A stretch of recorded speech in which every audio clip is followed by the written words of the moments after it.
और अब वक्त है आज़ादी के सफर की आज की कड़ी का। भारत का स्वतंत्रता संग्राम आधुनिक दुनिया के महानतम स्वाधीनता संघर्षों में से एक रहा है। स्वतंत्रता की गाथा के आज के संस्करण में जानिए इंडियन होम रूल सोसाइटी की स्थापना के बारे में। आज की कड़ी में हम रॉयल इंडियन नेवी के विद्रोह के बारे में भी जानेंगे।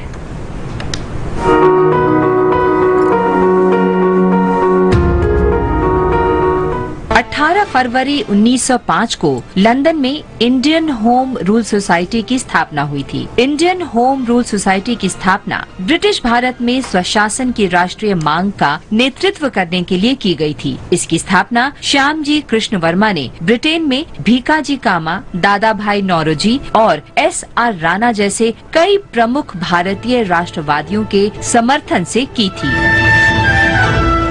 इंडियन होम रूल सोसाइटी उस समय के विक्टोरियन सार्वजनिक संस्थानों के आधार पर एक महानगरीय संगठन था। इसका एक लिखित संविधान था। इसका उद्देश्य था भारत के लिए स्व शासन को सुरक्षित करना और सभी व्यवहारिक तरीकों से ब्रिटेन में भारतीय हितों के लिए प्रचार करना। इंडियन होम रूल सोसाइटी की सदस्यता केवल भारतीयों के लिए थी। इसे भारतीय छात्रों और ब्रिटेन में अन्य भारतीय लोगों का महत्वपूर्ण समर्थन मिला। इंडियन होम रूल सोसाइटी ने भारत में क्रांतिकारी आंदोलनों के साथ निकट संपर्क बनाए रखा। इसने लंदन में इंडिया हाउस की स्थापना की। इंडिया हाउस लंदन में भारतीय विद्यार्थियों का आवास था। इसे ब्रिटेन में भारतीय विद्यार्थियों के बीच राष्ट्रवादी विचारों को बढ़ावा देने के उद्देश्य से स्थापित किया गया था। इंडियन होम रूल सोसाइटी ने श्यामजी कृष्ण वर्मा की पत्रिका द इंडियन सोशियोलॉजिस्ट के साथ ब्रिटेन में क्रांतिकारी भारतीय राष्ट्रवादी आंदोलन की नींव रखी। 1907 में श्यामजी कृष्ण वर्मा के पेरिस स्थानांतरित होने के बाद इस सोसाइटी की जगह VD सावरकर द्वारा स्थापित अभिनव भारत मंडल ने ली।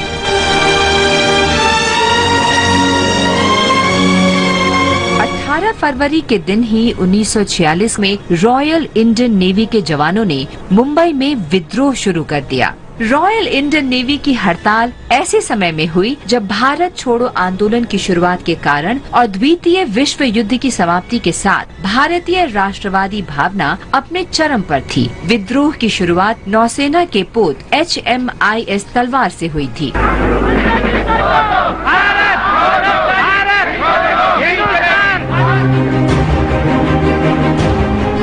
हड़ताल की शुरुआत बेहतर भोजन और काम की बेहतर स्थिति को लेकर की गई थी, लेकिन जल्द ही ये विद्रोह सभी राजनीतिक कैदियों की रिहाई और ब्रिटिश शासन से स्वतंत्रता की व्यापक मांग में बदल गया। हड़ताल शुरू होने के अगले दिन जवान भारतीय ध्वज लहराते हुए लॉरियों में मुंबई के चारों ओर फैल गए। रोकने की कोशिश करने वाले पुलिस कर्मियों के साथ इन जवानों ने पूरी ताकत से मुकाबला किया।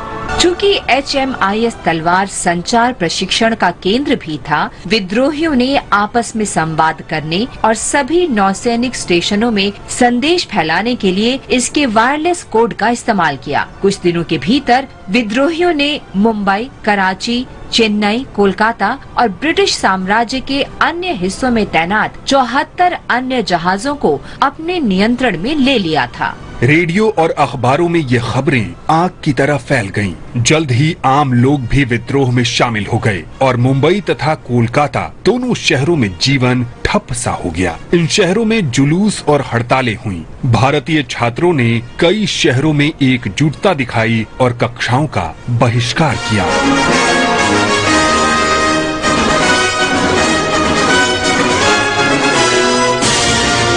ब्रिटिश पुलिस ने क्रूरतापूर्वक कार्रवाई करते हुए प्रदर्शनकारियों पर गोलियां बरसाईं, जिसमें सैकड़ों भारतीय नागरिक मारे गए और हजारों घायल हो गए। अंत में 24 फरवरी 1946 को सरदार पटेल की मध्यस्थता से ये विद्रोह शांत हुआ। ये एक ऐसी घटना थी जिसने ब्रिटिश शासन के अंत को देखने के लिए भारतीय लोगों के सभी वर्गों के दृढ़ संकल्प को और मजबूत किया। विद्रोह की याद में आज मुंबई में एक नौसेना विद्रोह स्मारक खड़ा है।